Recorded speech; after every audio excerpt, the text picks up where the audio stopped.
¿Qué lo que hay, mi gente? Welcome to Let's Hablar Solita podcast brought to you by Hablemos Productions. Vamos a hablar de todo sin filtro. Let's talk without a filter. Hey, what's good, everybody? It's Maya Ladies 7 on Instagram and TikTok. Welcome to Let's Hablar Solita podcast. I have done this video probably about 7 or 8 times now, and I hated the way it came out all 7 and 8 times. Hopefully, this is the last time. So I know I'm a little bit late to this whole topic, but just bear with me because I got some clips for you. I'm going to be talking about Club Shay, and I'm going to be talking specifically about Cat Williams and Monique. Why? Because they're on tour right now. And why do I think that that's important? Because I think it's important to know who you going to give your money to. I also think it's important to know who you are not supporting. So I would not go see Monique. Just not going to go see her. I have reasons. I have reasons that I'm going to be talking about, and I have reasons that I can stand 10 toes down on. Cat Williams, I hope things go well for you, bro. I hope that things get better for you. I hope that you continue to be blessed, and I hope that you continue to bless others. That's just how I see it. So I'm going to continue to stay that way, and I'm just going to stay that way. You know what I mean? So Club Shay.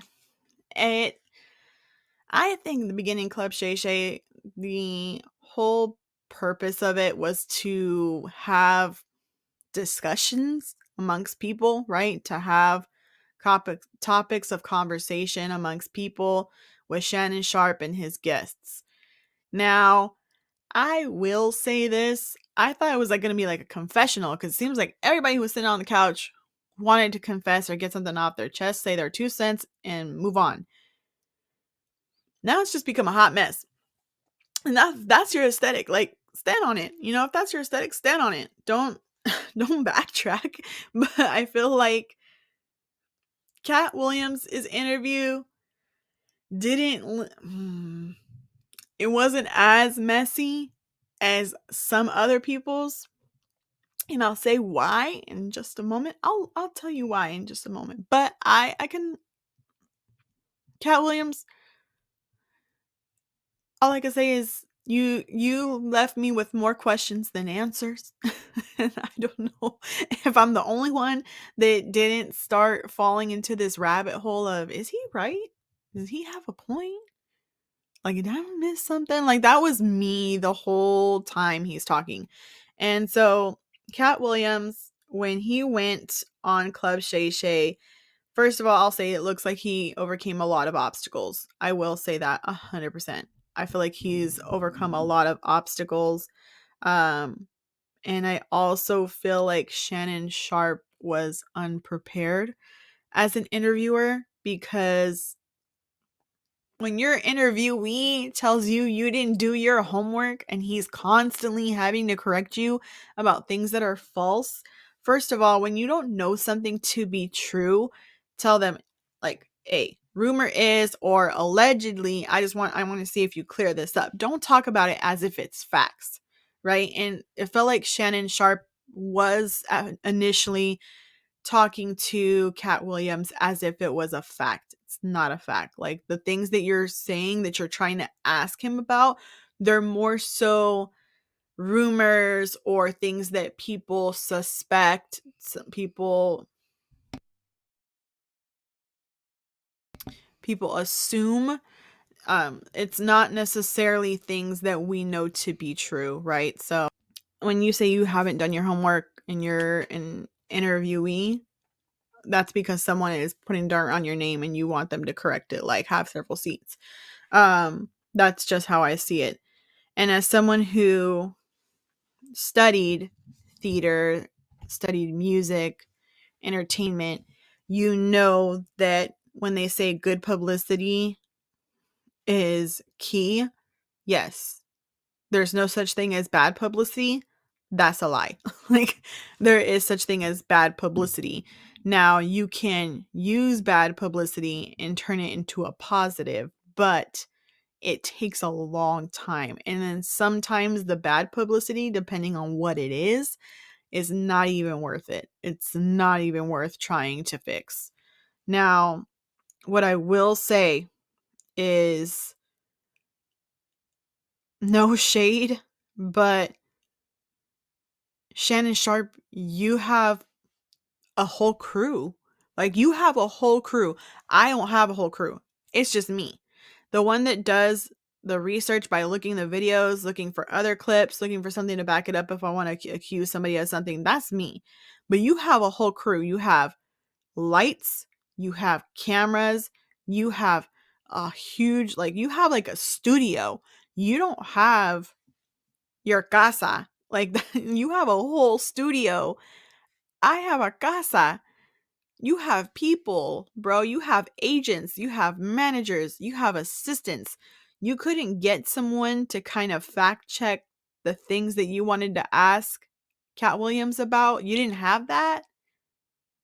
You didn't have that set up.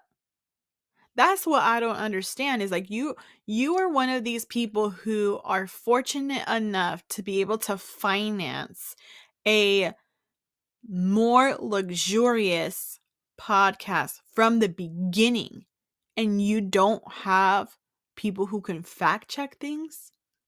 Like, that's the thing that I didn't understand is you don't have people who can fact check your guests, or you don't have people who can fact check the questions that you have based off of articles that you've seen, or you don't have writers who can write your stuff for you. Or do they write your stuff for you and they don't write it as a question and you're saying it as if it's a fact? Like, what is it? Because as someone who I don't have cue cards, I would love to have cue cards. I would love to have cue cards to be able to have my co-hosts when they come on, my guest hosts and stuff like that read. I would love to do that. But I don't have the money to be able to afford those every week or every month. Like, I don't have that. I have money to buy this. I have money to be able to get this and my computer, but I don't have the funds to be able to do certain things, to have a whole crew. Like, I don't got that. You got that. Jenny Rivera's kids, Chiquis Rivera, Jenica Lopez, who else? Kaylin Lowry, Darren Waller. No offense, Darren. No offense, Darren. Max Crosby. There's so many people that now have podcasts. Kiki Palmer, shout out Kiki Palmer. I love you. I hope that you continue to heal from your you know who situation, and that your baby is doing well and thriving. uh, Kiki Palmer, I blessings to you, girl. Good vibes to you always. You have money. Invest it in someone who can fact check your people. It would be more beneficial for you to be like, actually, that's not true. This is what they said. Like, be able to, and you have these discussions, right? Because most of the time when people go on TV, so for example, let's say, who can I talk about most recently? Hmm. So for example, Kelly Clarkson had Thalia on her show. She had Thalia, who is a Mexican actress and singer, on her show. And I'm sure prior to Thalia getting on there, that Kelly's people in production sent a list of, are these topics okay for us to discuss or not? Tell us what we can and can. What will Dalia talk about and what won't she talk about? That's the most basic thing that they will tell you in entertainment that is sent. It's a list of what your person will or will not discuss. Now, if they say, I'm not talking about this, there's no way, and the interviewer still asks, the person who's being interviewed can sue, because it's in writing. I will not discuss this, and you brought it up anyway. So just know that that's something that you can absolutely be sued for if you are not careful. Okay, just know that that's something that you can absolutely be sued for. And I felt like that's what made it messy for me, is the fact that you don't have anyone fact checking. So when you're interviewing these people and they're talking about certain things with you, and they're saying no, and you're asking these questions and you're posing them as if they're facts, but they are really just things that you want to know more about, you're gonna get you're gonna get someone eventually very upset to the point where they're gonna sue you, and then you're gonna have a lawsuit, and then it's just, I hope that doesn't happen. I hope it doesn't get to that extreme, but I can see it getting very, very, very, very dangerous if it's not taken care of properly. So hopefully that changes to where people don't feel like you're not doing your homework. That is exactly what Cat Williams said, that you were not doing, that you did not do your homework. So I'm only going based off of how the Cat Williams interview went at this point. Now, I may not like everything that Cat Williams said. I may not agree with everything that Cat Williams said. I may disagree with a lot of the things that he expressed, but I may also agree with some of the things that he said. And I also thought that there was something kind of refreshing about the fact that you did not care to limit your truth.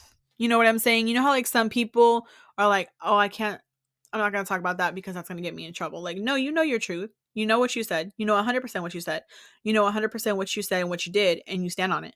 So I can be 100% respectful of that in reference to Cat Williams. I also want to say that there was a question that posed to me based off of the conversation that he had.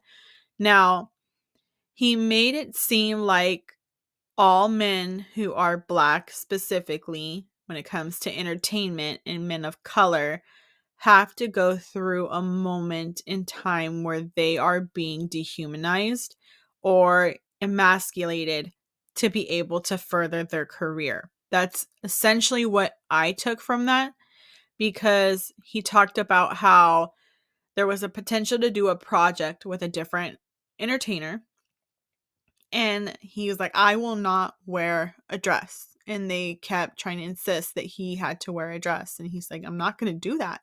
I'm not going to do that." And then he also talked about how on Friday After Next, the bathroom scene was essentially supposed to be a grape scene. Um, and he was like, "No, I'm not doing that. Like, I'm not doing that. Like, why do we have to degrade ourselves? Why do we have to put ourselves in these boxes to try to make us relatable? Like, I'm just not doing that." And I admire that. I think that that's something that very few people will be like, I'm not doing it. Like, I don't care what you say, gotta say, I'm not doing it. But I feel like the part where you kind of talked about Chris Tucker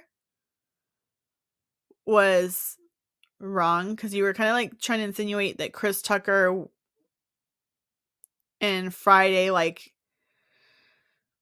Chris Tucker has talked about the reason why after Friday he didn't do another Friday movie. There's been a couple of allegedly things that he said about Friday and doing another Friday movie.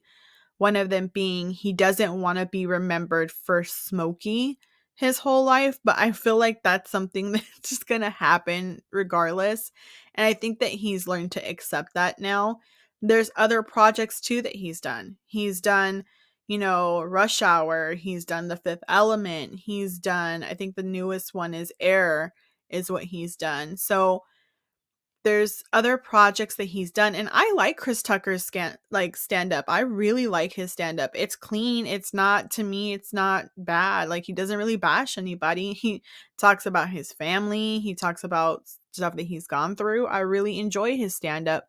So for me, it was kind of like I didn't like that comment about Chris Tucker, but then again, that's just me, right? That's something that I didn't like about the Cat Williams and Club Shay Shay interview. But again, not everything's going to resonate with you. You're not going to like everything, right? We're not going to agree on everything. We got to agree to disagree sometimes. But the whole emasculating and dehumanizing of people of color, especially black men and and other men as well, men of color, I felt like I don't think I ever saw it that way.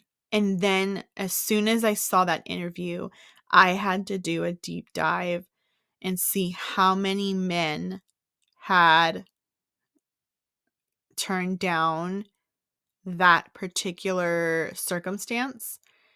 And Terrence Howard, for those who don't remember, he was in Hustle and Flow, which was one of the most iconic movies ever. One of the best movies ever. I was probably way too young to watch it when I saw it. I'm 32 for those who don't know. So he was gonna give up Hollywood. He's like, I'm done. Like, I'm done with Hollywood. And I could not understand why. I could not understand what was going on. I could not understand why he would. I loved him as an actor. I I really loved him, and it's not because of Empire. Like, no, Empire is a good show, yes, but I've seen him in other stuff. I watched him probably my whole life until now. I think he's on is going to be Peacock or Paramount, somewhere on there. Starts with a P. I don't know what the show is going to be about cuz I don't have that streaming service. I'm poor. So I probably won't be able to see Terrence Howard's newest role, but I didn't understand why he would give it up. But allegedly, he had also been asked to wear a dress and he said no. So I figured that he probably was like, hey, I'm going to get out now before they force me out. I'm not going to be forced out. I'm not going to let these gatekeepers tell me I can't provide for my family. Let me just get out now and find something else to do. And I think that that's what he did. But again, I don't know for sure, right? It's only speculation. I can only speculate that that's what happened. Um, but it did leave me with that thought. So, I mean, for those who don't know, historically, men played women. Back in the day when women were not allowed to work, men played women. They wore dresses, they wore skirts, they played women because women were not allowed to work. They were not allowed to be in theater, they were not allowed to act. So I think that in my brain, when Cat Williams initially brought that up, I thought to myself, what's wrong with wearing a dress? Like, that's initially what came to my head, right? I'm like, what's wrong with wearing a dress? Like, that's happened in theater since like the olden times, like way before the 1950s, 1940s, 1930s, maybe even like the 1920s. Men have worn dresses. I think um one of the first Broadway plays was all men, if I'm not mistaken. I don't remember what the play is, and that's gonna bother the crap out of me. Because I know that I've I remember doing a report on it, so it's gonna bug the crap out of me. But I do remember that historically that's how it was. Men played women and women sat in the audience and enjoyed it with their husbands because they were not allowed to have a career of their own. They weren't allowed to make money of their own. Everything was done through their husband, very much machismo, you know? So I think that that's what my brain initially went to, was more so of the um like, that this is the technicality, these are the historical aspects of acting, theater, entertainment. And then I had to think, okay, we're not in those times anymore. We're in the times where women can act, where women can sing, where women can do certain things and earn their own coin. So let's go ahead and talk about that. Let's think of it in that aspect. He's talking about like today. He's not talking about back in those days when they weren't allowed to do those things. So I had to kind of rewire my brain, and I had to think about, why do men of color have to dress as women to move forward in their career?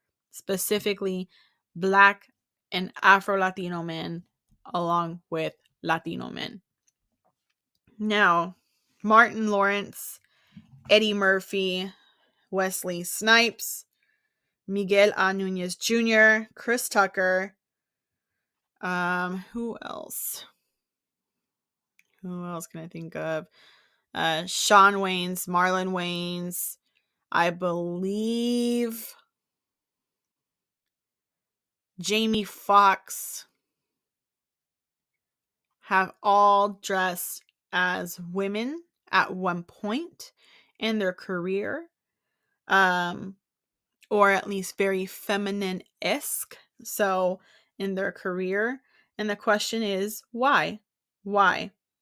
Is it to make Black men to feel less threatening? Is it to make them more relatable? Is it to emasculate Black men? Is it to make them feel like they're not equal to white men? Like, what is it that they have to dress as women to be able to get further? What is it?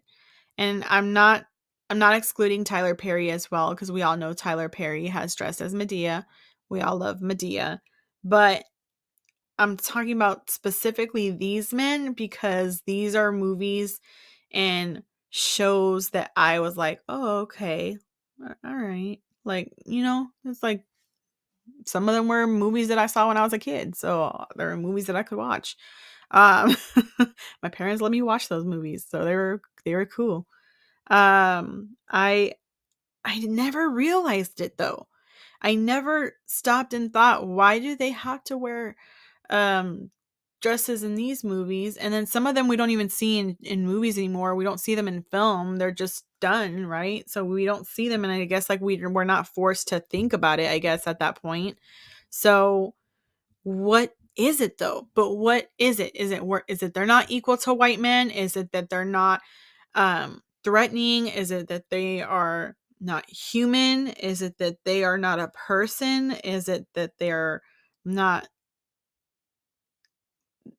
to make them seem less threatening? Like, what is it? I don't understand. And I kept trying to like think in my brain, why is this such a big deal for them? They have to dress like this to be able to get further.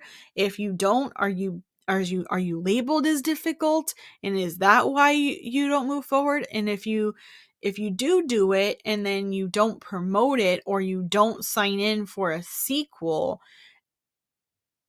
do you get labeled as difficult then? Like, what is it? Like, what is it that has people pushing for you to submit to be something that you're not? And then that made me think of his comment about Friday After Next, right? Friday After Next, he was saying that the bathroom scene where the grape was supposed to happen, but it didn't. Like, Money Mike was in the bathroom with Terry Crews's character, and he was like, no, like, I'm not doing that scene. I'm not going to do it. I'm not going to do it. And they changed it because he was not comfortable with that, and he did not want to do it. He said, I'm absolutely not doing that. And, you know, for me, I am the daughter of an Afro Latina and a granddaughter of an Afro Latino. So for me, I've always kind of seen myself as different because estoy blanquita, right? I don't look like them. I may have their DNA, but I don't look like them. I don't have dark skin. So I can't say how they feel. I can't speak to their experience because I don't have that experience. But I want to know, and I have questions. Like, I think it's okay to ask those questions. What is it about Black men and people of color specifically that they have to, almost like they have to lessen who they are, their crown, in order for them to move forward in the industry? Like, what is it that we are so behind in time that doesn't allow us to move forward? Now, I wanted to really mold over the interview, and I really wanted to know, how could I have not noticed this? How am I just now thinking of these questions, right? Because we talk about gatekeepers all the time. We talk about unfair tactics when it comes to the industry of entertainment. We talk about those things, but we don't ever actually see how to change things. And for me, I really went back to thinking about Terrence Howard, thinking he was trying to be forced to do, allegedly, to do something that he was not comfortable with. And he said no. And so he was willing to walk away from something that I thoroughly think he did enjoy. I truly do think that he enjoyed the industry. I do think that he enjoyed the projects that he worked on. I do think that this was something that he liked to do. I don't think it was all about money.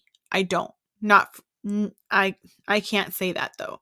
I'm not him, so I cannot say that with my whole chest. I cannot say that with 10 toes down.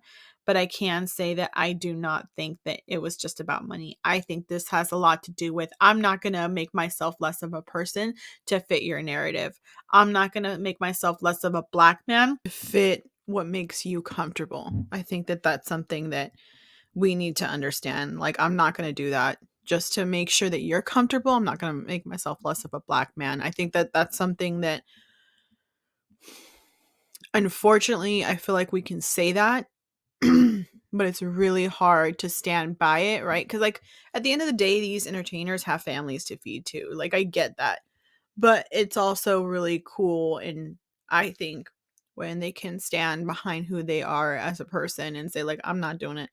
I'm sorry. I'm not going to jeopardize who I am as a person, or a person of color, to fit your image. I'm not going to do it. I'm not going to fit your MO and make it easier for you. You should have to adapt to who I am, not me adapt to who you are. I think that we need more people who are willing to be like, hey, you got to fit my standards, not the other way around. I'm the talent. Yeah, you're the person putting out the project, but without talent, come on. Without talent, who are you? Who are you? If more people stuck together, I feel like 1,000% things would get different. Things would be different. Things would be 1,000% different if more people took a stand together and said, like, hey, I'm not doing this. That little grape scene that you're going to do in the bathroom, I'm not doing that. Or me wearing a dress because I'm a man and you're trying to tell me that I have to wear a man for whatever reason that fits your narrative, I'm not doing it. Or if I'm a female, just because I'm a female, I have to do this and this and that. I'm not the damsel in distress. I'm the one that's going to save the day. Like, we need to do that. We as people need to demand that. We need to show that, and we need to be about that. We need to stand by it. But I can definitely see where that's going to be a real slow progression, right? Slowly but surely people are going to slowly get there. And I think that hopefully um things will be different. Hopefully those gatekeepers stop being gatekeepers. Hopefully there'll be more pieces of pie to be able to hand out. And Donnell Rollins was on Breakfast Club not that long ago, and he said, you know, oftentimes when it comes to specifically the black community, it's almost like there could only be one black funny person at a time. And it shouldn't be that way. I agree. Because we have so many people in the communities that we see and that we have as representation for us, that are funny, that are dope, that are talented, that deserve to be seen. And it's not fair for them to just be put on the back burner. It's not fair. I don't see it as something that is just, and I think that we need to do better as people. So hopefully that'll change with time. Dios sabrá, quien sabe, pero we have to demand it. And now I'm going to move forward towards Monique.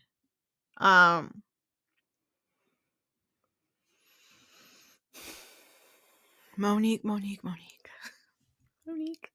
Club Shay interview. You spoke about family. You spoke about the industry. You spoke on representation. You spoke on your journey and who you are. And you also spoke on the, I guess you would say, getting what's owed, right? So like the apology that was owed to you from Lee Daniels. Again, this is me commentating on someone's interview, right? I'm not involved in these conversations. I'm not present for these conversations. I'm just listening to one side of these conversations. So, in her interview,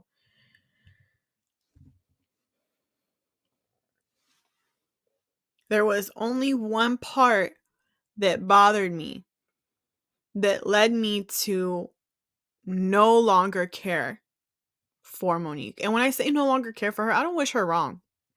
I don't wish her wrong. I just don't care what project she's in. I don't care if she comes in my city.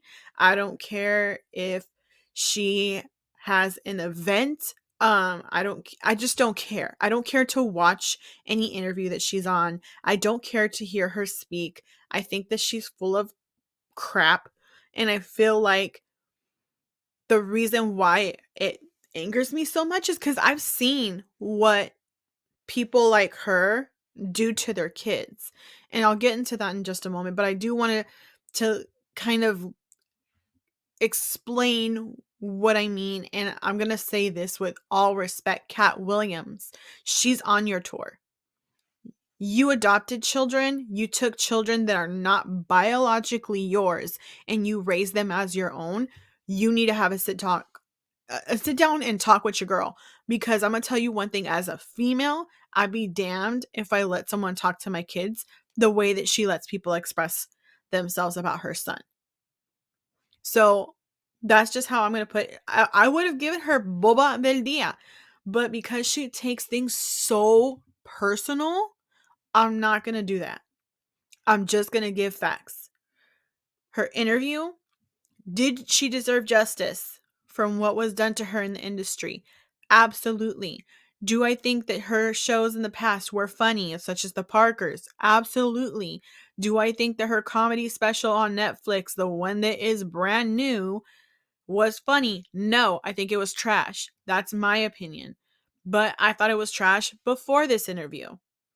I didn't think it was good. I thought it sucked. And this is the reason why Netflix did not want to give you the money. No te querían dar el dinero porque sabían que iba a valer para la chingada. Like, this is not going to be good. Like, esto huele a mierda, es mierda. That's just how they see it. And you chose to make this a personal issue. This is not an issue for all Black women, for Black entertainers, for women in and color bias. This is not that. You are a liar. And I will give you several receipts to that. Now, on Club Shay Shay, again, she spoke on family. She spoke on her career. Again, do I like what the industry did to her when it comes to projects being taken away from her being labeled as difficult, from her being labeled as rude, as her husband being labeled a certain way? No. Do I think that that was fair? No. Do I think now I understand it?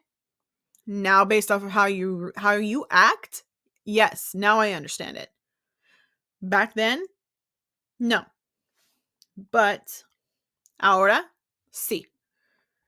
Now, you talked about Tyler Perry, you talked about Oprah, you talked about Lee Daniels, you talked about the interview that you did on The View with Whoopi Goldberg, you talked about Steve, and you talked about Kevin Hart. You also talked about DL Hewley, and you talked about you mentioned Kat just briefly, but I think that's because you're on tour with him, right? So you're going on tour with him. You're going to talk about the person who you're doing the tour with. Now, so when I was young, I was probably way too young to watch the Parkers, but I did. I liked it. I thought she was funny. I thought Miss Parker was funny. I thought Kim was an airhead and I loved watching it. I liked Stevie. I loved almost everybody on that show. I loved how her relationship with Professor Ogilvy and her character, Nikki Parker, were kind of like those cartoons, like the skunk and the cat. You know what I'm talking about? How the cat gets like the stripe on her back and the skunk thinks it's a female skunk, and so he's like trying to like get her and she's like, nah. That's how kind of that relationship was on the Parkers for a long time. Professor Ogilvy wanted nothing to do with Nikki Parker and she wanted everything to do with Professor Ogilvy. So for me, I liked that part. The chase I thought was interesting and I would always laugh. Kim was an airhead. She was always getting in trouble by her mama and her friends, even though Stevie was supposed to be the smart one, was always getting in trouble by Nikki Parker. And then I forgot what her name was. Shit. She played Nikki Parker's best friend. That's gonna bother me. But the fact that I remembered some of those names, and I haven't seen that show in years. I haven't watched it because I don't have that channel anymore. But I could watch reruns. I'm the type of girl that can binge watch. I can be completely fine. I can have a fun time watching TV all by myself. Trust me, I do it a lot. But I enjoyed that show. Even if I was way too young for it. My parents sometimes didn't know I was watching it, but that's okay. I enjoyed Precious. I felt sad about Precious. It was not a fun movie to watch. It was a very difficult movie to watch for me. Gadabay Sidibe did an amazing job. I, again, did not find her last comedy special on Netflix, the one that she finally got, to be funny. I didn't find it to be funny, but I also think there's a lot of comedians, and I think that this is something that we don't talk about a lot, is that not every project a comedian that we like is going to sit well with us, right? Not every project that we do is, and that they do is going to sit well with us. Like, for example, Eddie Murphy, he did the You People movie with Jonah Hill and Naya and so many other actors in there. Right now I'm blanking, but I've been up since 4 a.m, you guys. I've been up since 4 a.m. So my brain is dead. But I didn't think that was funny. I didn't think it was funny. And you know what? It's really sad because my favorite uncles, like my favorite uncle who passed away, his favorite comedian was Eddie Murphy. So for me, I was like, "Ooh, I gotta watch it. Eddie Murphy's gonna be on this movie. I haven't seen him in a long, long time. I definitely gotta watch it." Did not like it. I did not like it. And even the Christmas movie that he did recently, I think it was on Prime, if I'm not wrong. I think it was on Prime. It might be on Netflix. I don't remember. Did not like it. Did not like it. But then again, I'm not a Christmas movie fan. So for me, it was like, fell flat. Like, I didn't like it. But again, not everything that they do is going to sit well with you, right? Not every project that they do is going to be your favorite. Not every joke is going to get a laugh. Not every comment is going to be taken the way that it was intended.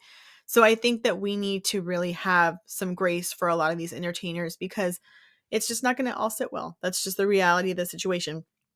We can agree to disagree on a lot of things, and I think that that's something that I live by. You can you can definitely get that feeling from my family. we agree to disagree a lot, a lot, a lot, a lot. So for me, that is something that I live by. That is one of my sayings that I truly embrace with the whole heart, because everything is subjective. Comedy is subjective to the person who is listening and to who it resonates with. But when you get a review and it says that it's trash, then I'm not the only one who thought it was trash. Like, even Rotten Tomatoes, the website Rotten Tomatoes, it had a 53% review only because 2 people commented on Rotten Tomatoes. One person said that it was about production. Like, they really loved production. Production was great. The lighting was great. Makeup was great. Dress was great. The lighting was great. But they didn't say anything about the jokes. And then someone else said, this is not funny. Like, this is not funny. Where's the haha? Where's the hee hee? Like, someone literally said, where are your jokes at? In the second comment. 2 people on Rotten Tomatoes. And Rotten Tomatoes literally gave it a, where is it? They gave it a 1 stag. That's what it was on there. It said 1 stag, which to me is like 3 stars out of 10. That's not good. That's not good. And for you to say, first of all, I don't even like Amy Schumer. Okay. I don't think Amy Schumer is funny. I never thought she was funny. I didn't even like her on World's Dumbest. Like, that's just one of the things. If you watched World's Dumbest, Lonnie Love has been on World's Dumbest, and Lonnie Love has taken advantage of a lot of people's lips on World's Dumbest. But you weren't even funny on that. Like, Amy Schumer wasn't even funny on that. So I don't think she's funny. I don't assume Amy Schumer is going to be funny. I wouldn't have given her that much money for Netflix specials, but guess what? She's selling out arenas. So they're like, okay, well, let's do this. And it made a big hit. It got more on Rotten Tomatoes than Monique's special got on Rotten Tomatoes. So obviously, the math ain't mathin'. Now is it, Monique? For you being a legacy, for you being a legend, for your resume being what it is, because that's something that you continuously bring up is your resume. But your resume does not surpass los hechos. Like, what we do in our past does not determine what we are capable of in the future. I want that to be very clear, because I was thinner like in 2016 and now I'm chunky. That's okay. I'm thick. So what? So what? Who cares? I love myself. You're thick. You love yourself. Great. Keep it at that. But the moment que dejas que tu amargura te siga destrozando la vida y te siga destrozando tu carrera, like, just, you say you've been to therapy, but have you really forgiven people? Because it seems like you're trying to use the stage as therapy and nobody wants to be there. Like, that's just how I see it. And that's not the only website that I saw that gave her a negative review. Also, I think it's called Huff Post. They gave it a negative review. They said it was terrible. So, come on, Monique. I expected better for this Netflix series. I thought she was going to come out and I was like, ooh, I can't wait for her to show everybody what she's made of. Wait till she comes and proves everybody wrong. And I was disappointed. And then when you kept bringing up before you got your Netflix special, you kept bringing up you wanted people to boycott Netflix because of color bias and gender bias when it comes to the pay. The Breakfast Club gave you Donkey of the Day, and you were pissed off about it. You were furious about it. You cannot say that you were not. You were furious about it because you still bring it up. You brought it up at Club Shay. Let me just say this. You did not tell the Breakfast Club. I watched your interview on the Breakfast Club. You did not tell them that you countered offered. You said you didn't. Your husband said you didn't. Now, what I've noticed about Monique is if she goes somewhere and it's like an interview, like at The View or when she was on The Real, she's by herself. Club Shay Shay, she was by herself on the couch. But when she's doing something like this, her husband's right there on her hip. On the Breakfast Club, her husband could not be there physically. So he was on the phone. So, when Charlemagne the God asked, did you counteroffer? Even DJ Envy and Angela Yee at the time were trying to understand, did you counteroffer the Netflix deal? You said there was nothing to counteroffer because you were offered a certain amount and you don't think that that is what you are worth. You are worth what legends are worth, like Chris Rock, Dave Chappelle. Wanda Sykes had told you that she was offered less than you. She was offered less than you. You were stuck on Amy Schumer was offered more than me. So this is gender bias and color bias. But yet you stood by Roseanne Barr and her bigotry. Let that sink in for those who are listening. This person who went on Club Shay Shay and is talking about how we need to do better for us. We got to protect us because we got to protect our babies and we got to protect the people who are coming in the industry who are like us. You defended your girl, Roseanne Barr, even in her bigoted remarks. Even in her bigoted remarks, you still stood firm that she was a good person, that she was your friend, she was your homegirl, and you were going to have her back. You stood firm with her. So for you to claim color biased and gender biased is a falsehood, Monique. It's a false statement because you didn't defend the person who was being discriminated because of their race, ethnicity, color of their skin. You defended a bigot. And no one brought that up when you're claiming color biased. You knew better. You should have called your friend out publicly instead of defending her publicly. Because there's no way that you're going to say, oh, it's color biased only when other people do it to me, but not when the people that I know who are white or other do it to someone who looks like me. No, it's not.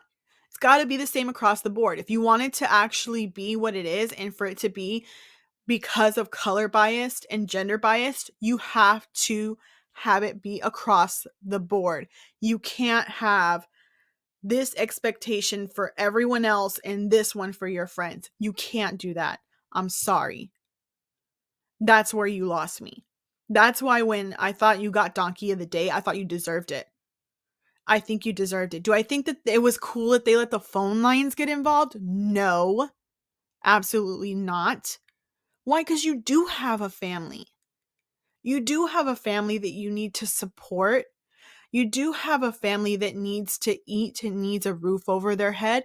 Do I think that that's the reason why it was so unfair that you were being basically blackballed in this industry? Yes, because you have a family that deserve to be taken care of. You are trying to join a movement about color bias and gender bias, but yet you weren't part of the discussion when it came to Gabrielle Union, Charlize Theron, Gina Rodriguez, and so many other actresses talking about the massive difference in the pay that people of color are receiving when it comes to acting, especially women. You were not part of that conversation until it became about you. And you try to bag off of Taraji P. Henson, of people like Taraji P. Henson who are fighting so hard to try to make it to where they are. And yes, you were done wrong by Tyler Perry, Oprah Winfrey, and Lee Daniels, and so many others. Do I think that it's right? No. But I do think that you obviously need to take a look because I feel like you're very self-centered. And I can say that humbly, like you say. because at least I know that when I want change, I'm fighting for everyone and not just myself. And you don't do that. You fight for just yourself. And your son is your biggest example. I wasn't originally going to get your son involved when it was this interview, but then you made it public by putting your son's business out there.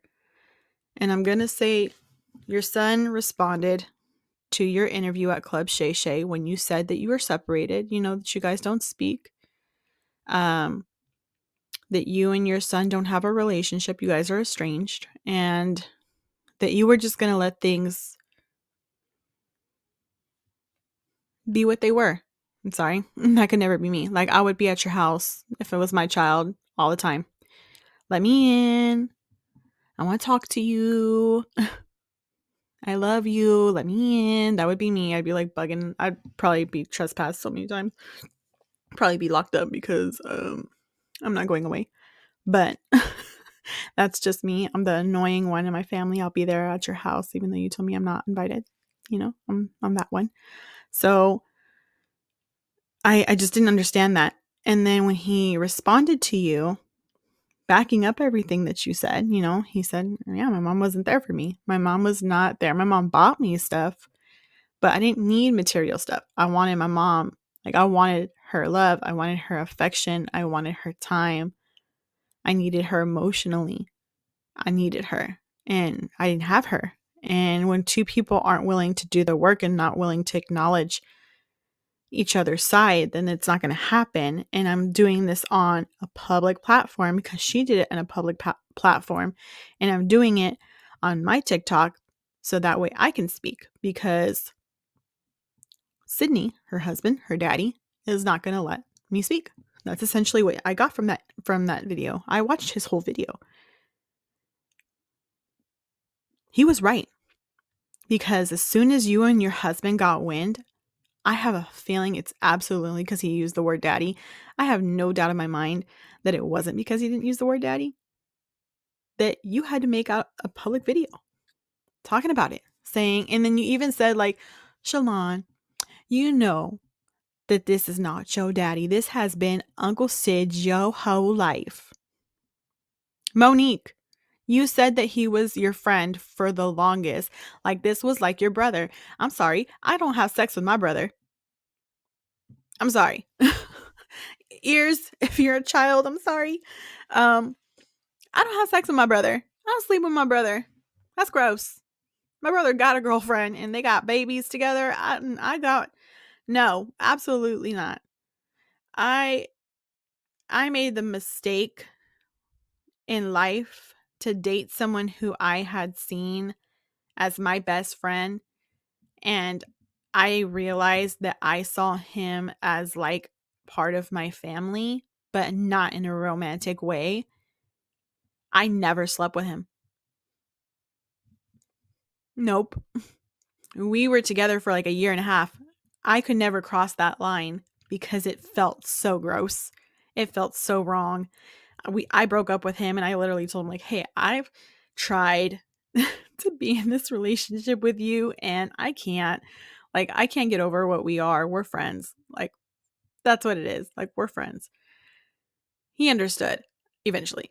But that's just me. Everyone's different, right? And I have to also understand that everyone's different. But the fact that you went on there, put your son's personal business out there, saying like his mental health, and you talked about how you helped him with a down payment on a car and you bought stuff for your granddaughter. You did things that any grandparent with a certain status in life would love to do. And I have receipts where you said you weren't a mom, that you didn't want to be a mom because you were young and you wanted to be famous. And we're going to roll the clip. This was on David Banner's podcast. I'm going to just give you an FYI. I did alter it a little bit. I cut the clip and I also edited the audio. I cut the clip so that way it's not the full podcast video. and I put my image for Lemos Productions on there, and I altered the voice. But if you want to fact check it by going to the original video, go to David Banner's podcast or look up David Banner and Monique, and you'll see that I didn't edit the words that were said, just the voices and the image and the length. So here's the first clip. This is where she claims she was uninterested in being a mom because she was young. And one thing, Monique, you were not that young. You and my mom are about the same age.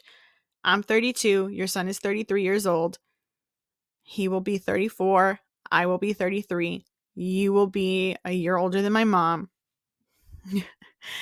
No nos hacemos pendejos. In your 20s, you were not a teen parent. You had a right to chase your dreams. The difference between you and Taraji P. Henson is that Taraji P. Henson, she chased her dreams, and her son doesn't come on social media and say my mom was only a gifts type of mom. So why don't we roll the clip and then circle on back? I want to stick on the mother piece for a minute. One of the hardest things for me is when you do or you take your talent very serious and you're able to do it at a zenith level. I always tell people you only have 100%. And a lot of times we give anywhere from 60 to 90% to what we do and what our talent is. Has there ever been a talent when you've been has there ever been a time where your career took a little bit too much away from family life, and how did you notice that and work your way through that? Because that's a problem that I have. I give so much to what I do. I give so much time and so much effort that the rest of my life seems to suffer. Well, when I got to the third marriage, David, this shit was wrong. Okay, when I got to the third walk down the aisle, baby, I said, okay, bitch, you got to do it different now. You know, there was a time, and I have a son that will be 30 years old this year, right? And there was a time that when he was a little boy, I wasn't interested in being a mother. I was interested in being a star. And I was interested in being famous. And I wasn't interested in being a wife. I was interested in taking pictures and red carpets and signing autographs and traveling the world. So I didn't really put the focus in. And now that I'm 52 and he'll be 30, well, I pay for that. There's a price you have to pay for that. And I had to apologize to my son because I I said to him, I don't want you to think that your story is not valid because I didn't tuck you in. I didn't read you those stories.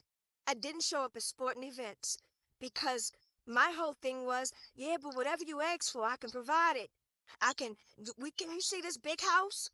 You see that basketball court out back? You see that pool? Don't you come complaining to me about nothing, because I gotta go. And when I did come home, now I'm tired.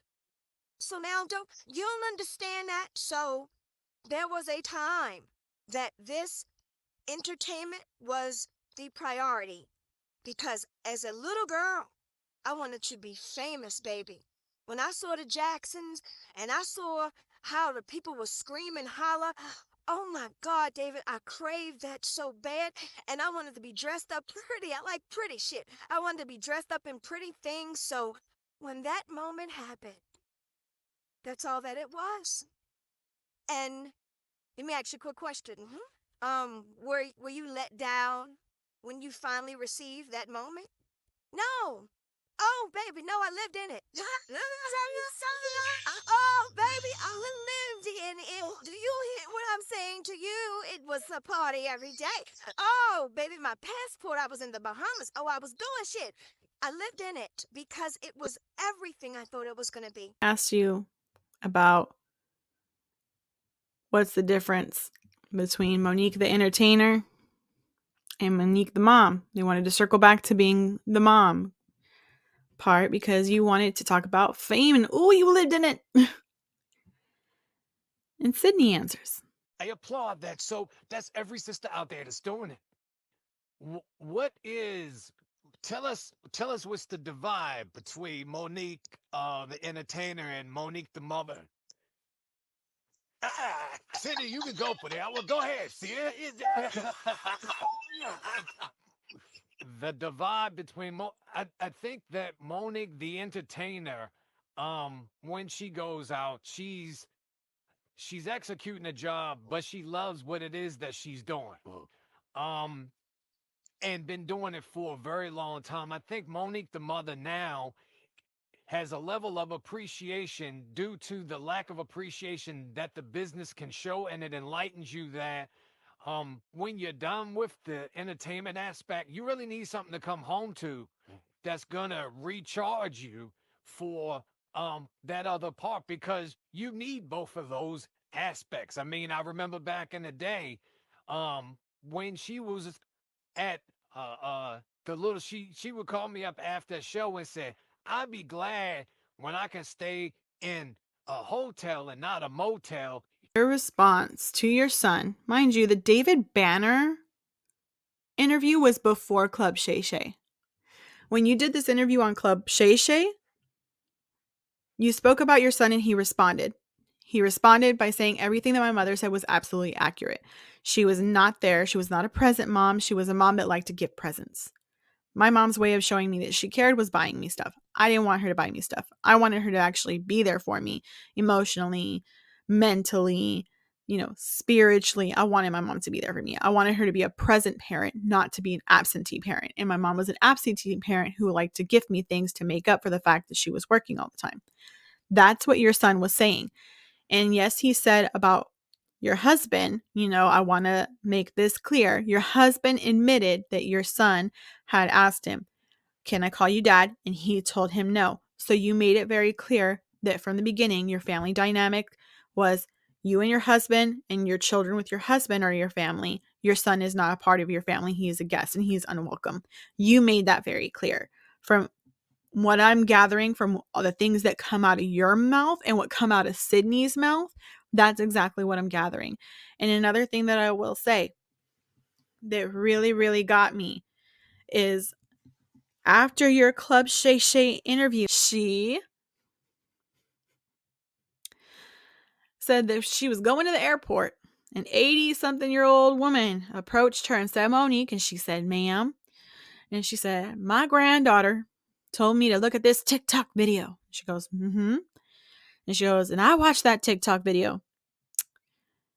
Actually, you know what? I'm not going to tell you that story. I'm actually going to play the clip. So I'm coming to that motherfucking airport, and I can just seen this motherfucking TikTok of my goddamn son. And I'm walking through the motherfucking Newark airport, and this elderly woman comes up to me. She said, Monique. I said, ma'am. She said, let me talk to you for a minute. So I had prepared myself for this old woman to tell me how f***ed up I was. I prepared myself to be respectful, but to check up if I had to. I prepared myself to listen. She said, listen, my grandbaby called me and told me to watch this guy take a TikTok of your son. And I watched this. I said, yes, ma'am.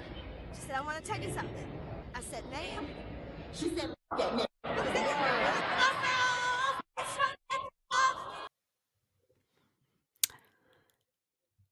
¿Ves de lo que digo? Calladita te miras más bonita, Monique. That means that you look better when you're silent. If you would have been silent and you would have not responded to your son, who responded and validated everything that you said, Monique, people probably wouldn't be as mad as they are right now at you, especially because more recently, after that clip that I just showed, after that particular comedy show, your son said, had I unalived myself, she probably wouldn't even care. What would have happened if I unalived myself? Your granddaughter would be without a father, thanks to you. You are allowing people to have an opinion of your son publicly. You are allowing people to degrade your child. You give them permission to do that when you do this. When you say something like that, That's what you are opening. You're opening a door for people to do that. Just so you know, and this is why I say, Cat Williams, you need to speak with Monique. As someone who talks about, I'm there for my kids as a single father, you've never been married, that you do things as a single parent, you need to tell her, and I hope that you don't allow her to do this in any other show, that she needs to have several seats when it comes to her son, especially when she's made claims about his mental health, and then you go and you do things like that. I will not support it. I won't go to a Cat Williams show if Monique is with him. I won't. I will not. And I will not go with my friends, even if they buy me a ticket. I'll say, sell the ticket. Yo no voy. A mí no me llevas. I'm sorry. I can't. In fact, you are now endangering your son by allowing people to have an opinion of him publicly. That's all I got to say for today's episode, guys. I'm sorry if it was a little bit long. It was a lot to say, a lot of emotions said. I feel like the ugly got out of me. Hopefully things will be different in the future. You know what I mean? Pero, quién sabe. So, please share your thoughts in the description. What do you think about Monique's comments? Do you think they're wrong? Do you think that therapy does help when both parties want it? What would you do if you were estranged from your child or from your mother? How would you have handled the situation? And when it comes to Cat Williams, what do you think about Cat Williams' stance on, because he said no to wearing a dress, it labeled him as difficult to work with and hard to work with for the industry? Do you think that it's an emasculating man or trying to make somebody who's of color seem less threatening? What do you think the issue is? That's all we have for now. Peace out, you guys. Gracias, mi gente, for tuning in to Let's Hablar Solita podcast. Bendiciones siempre. Remember, aquí hablemos sin filtro. Bye.